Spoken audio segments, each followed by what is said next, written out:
वो बोलते हैं जॉन चाइल्ड, या जोसिया चाइल्ड भी उसको कहा जाता है। चाइल्ड, नाम तो चाइल्ड है, नाम तो बच्चा है, काम बड़ा करना चाह रहा था। अब तुम्हारे अंदर यदि योग्यता नहीं है और तुम काम बड़ा करना चाह रहे हो तो गलत थॉट प्रोसेस है ना। पहले योग्यता विकसित करनी पड़ेगी ना। इस समय मुगलों की सेना बहुत ताकतवर थी, इन मूर्खों के पास थोड़ी सी सेना थी, लेकिन इसको घमंड हो गया। इसने कहा मारेंगे इन्हें, कोई दिक्कत नहीं है। तो वहां पर जो इनसे टैक्स वसूलते थे वो मुगल अधिकारी आए इनके पास में, उसने धमका दिया उसको, कह रहा भाग जा, जा अपने पापा से कह देना, जो तुम्हारा बाप है अपने बाप से कह देना, ऐसा बोल रहा है उससे। वो चला गया। अब उस समय पे जो बाप है उन सबका वो है औरंगजेब। औरंगजेब के बारे में आप सब जानते ही हो। उसने कहा कौन है जी? उसने कहा जी कोई वो है जोसिया चाइल्ड। इसने, ये जोसिया चाइल्ड इतना कलाकार है जॉन चाइल्ड, इसने ब्रिटेन को चिट्ठी भी लिख दी और कह रहा जो भी तुम हमें मदद भेज सकते हो ना, तोप गोले वो भेज दो, इनको मारेंगे मुगलों को। ब्रिटेन से कुछ तोपे और गोले आए भी इसके लिए। बोले भाई लड़के में जोश है, नाम भी जोशिया चाइल्ड है, बच्चा है तो क्या हुआ, जोश तो है। सोच रहा होगा कुछ, शायद मुगल सल्तनत को उखाड़ फेंकेगा। उधर औरंगजेब को जब ये पता चला, बोला इन्हें घसीट के लेके आना वहां से।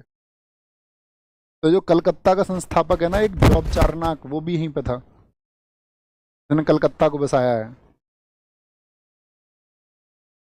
तो उसकी आंखों के सामने से इसको घसीट के लेके गए बंगाल से, थप्पड़ मारते हुए।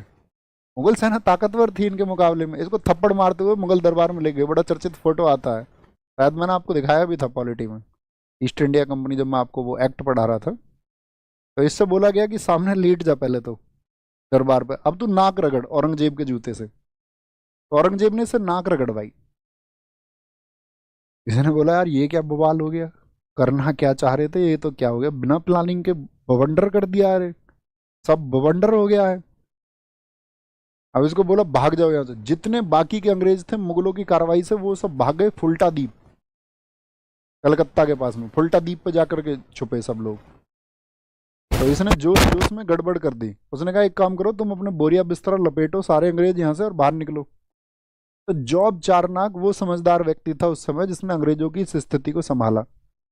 जॉब चारनाक गया, औरंगजेब से उसने माफी मांगी। उसने कहा अंकल जी माफ कर दो, गलती होगी, आपके ही बच्चे हैं।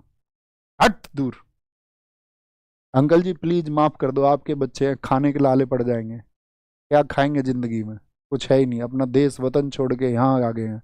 इस देश के असली मालिक तुम हो, इस समय तुमसे ही उम्मीद रख सकते हैं, मालिक भूखे मर जाएंगे। मैंने कहा अच्छा तो फिर बदतमीजी क्यों करते हो? बोला नहीं करेंगे, बिल्कुल नहीं करेंगे। बोला बदतमीजी करके और ये बोलोगे बदतमीजी नहीं करेंगे, जुर्माना देना होगा।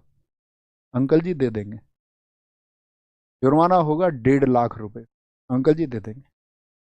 1.5 लाख रुपए जुर्माना औरंगजेब ने वसूला और बोला चुपचाप कान दबा के बिजनेस करना, व्यापार के लिए आए हो, नेता मत बनो यहाँ, नेता बनने की जरूरत नहीं है बिल्कुल भी। तो वो मान गया।